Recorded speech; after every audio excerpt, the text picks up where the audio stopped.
اب سوال یہ ہے کہ 10 محرم کو کیسے گزارنا چاہیے؟ تو یاد رکھیں یہ دن امام علی مقام امام حسین رضی اللہ تعالیٰ عنہ آپ اور آپ کے رفقا کی قربانی کا دن ہے، اور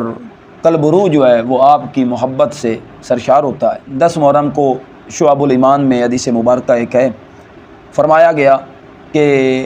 اپنے گھر والوں کے رزق میں اس دن وسعت کی جائے، یعنی کہ زیادہ کھانے پکا کے حسب توفیق اپنے گھر والوں میں تقسیم کیے جائیں۔ یہ جو معاشرے کے اندر ہے نا، کہتے ہیں 10 محرم کو کھانا نہیں پکانا، یہ محض باطل چیز ہے۔ ادھر شعب الایمان میں نبی پاک علیہ السلام کا فرمان ہے کہ 10 محرم کو یعنی یوم عاشورہ کو جو بندہ اپنے گھر والوں پہ کھانے کے حوالہ سے وسعت کرتا ہے، جا بجا کھلاتا ہے، تو پاک نبی علیہ السلام فرماتے ہیں اللہ تعالیٰ پورا سال اس کی روزی میں برکت عطا فرماتا ہے۔ اور ادھر یہ ہمارے معاشرے میں نظریہ دیا گیا کہ نہیں 10 محرم کو گھر میں کھانا نہیں پکانا، یہ محض باطل چیز ہے، اس کا شریعت کے ساتھ کوئی تعلق نہیں۔ اور پھر یہ بھی فرمایا گیا کہ 10 محرم کو اس مد سرما ایک ہوتا ہے کہ ہو سکے تو اس کو آنکھ میں لگائیں، کیونکہ اس بارے بھی روایت موجود ہے کہ جو بندہ عاشورہ کے دن یہ سرما لگاتا ہے نا، تو اللہ تعالیٰ پورا سال اس کی آنکھوں کو دکھنے سے محفوظ رکھتا ہے۔ لیکن یہ چیزیں ہم معاشرے سے نہیں سیکھ پاتے۔ بعض لوگ کہتے ہیں کہ 10 محرم کو غسل نہیں کرنا چاہیے، تو جس پہ غسل فرض ہو جائے وہ کیا کرے؟ سارا دن ناپاکی میں گزارے گا؟ یہ محض بے اصل اور جھوٹی باتیں ہیں جن کا شریعت کے ساتھ کوئی تعلق نہیں ہے۔ ہاں یہ ضرور ہے کہ اس دن کو خوشی بھی نہیں منانی چاہیے، لیکن یہ کہ بالکل مجبور محض بن کے بیت طہار کے معاذ اللہ بزدلی بیان کرنے کے اور کام ہی کوئی نہ ہو، یہ بھی غلط ہے۔ اس دن کرنا کیا چاہیے؟ یہ جو 2-3 کام میں نے آپ کو بتایا یہ تو کرنے ہی کرنے۔ اس کے ساتھ یہ ہے کہ جس طرح لوگ جاتے ہیں 10 محرم کو قبرستان جا کے وہاں پہ فاتحہ خوانی وغیرہ کرتے ہیں، اس میں بھی کچھ احتیاطیں ہیں کہ ایک تو 10 محرم کو نوجوان عورتوں کا قبرستان میں کوئی کام نہیں ہے، کیونکہ آج جو ہمارے معاشرے کا حال ہے نا، 10 محرم تو آپ کو میں نے بتایا بڑا عبادت والا دن تھا، برکت والا دن تھا، فضیلت والا دن تھا، لیکن ہمارے معاشرے کی جہالت یہ ہے المان واللفیظ کہ انہوں نے 10 محرم کو ایک تماشگیر بنا دیا ہے۔ تو جو قبرستانوں میں حال ہوتا ہے کافی کچھ قریب سے دیکھنے کو ملا ہے المان واللفیظ، تو لہٰذا نوجوان عورتوں کا قبرستان جانے کا خصوصاً 10 محرم کو کام ہی کوئی نہیں۔ اگر کسی پیارے کی عزیز کی کہ ماں باپ دنیا سے چلے جاتے ہیں یا کوئی بھائی یا بد قریبی ہوتا ہے، تو ان کو چاہیے کہ ایسے وقت میں آئیں فاتحہ خوانی کرنے کے لیے کہ جس وقت غیر محرم انہیں نہ دیکھیں، بالکل محفوظ اور باپردہ ہو کے چند لمحے اگر آنا ہی ہے بھائی چلو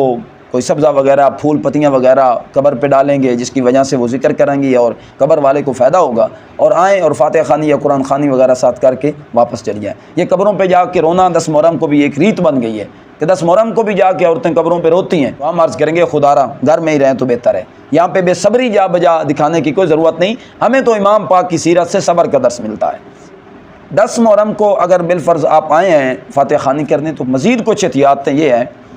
کہ حدیث مبارکہ میں یہ ملتا ہے کہ آپ سبزہ وغیرہ یا کوئی پھول یا ایسی تر چیز ڈالیں، چونکہ تر چیز اللہ کا ذکر کرتی ہے۔ بخاری شریف میں موجود ہے کہ نبی پاک علیہ السلام نے 2 قبروں پہ نا ایک ٹہنی جو ہے نا ایک شاخ وہ توڑ کے 2 قبروں پہ علیحدہ علیحدہ کر کے رکھی تھی، تو یہ ثبوت ملتا ہے وہ سبزہ تھا، تو سبزہ ڈالنا چاہیے۔ بعض لوگ نا دال ڈال دیتے ہیں، چاول ڈال دیتے ہیں قبروں پہ، بے تکی بات ہے، اس کا شریعت کے ساتھ کوئی تعلق نہیں، بلکہ یہ جو پیسے ضائع کرتے ہیں یہ پیسے بچا کے بیچارے غرباء کو دے دیں، ان کا فائدہ ہو جائے۔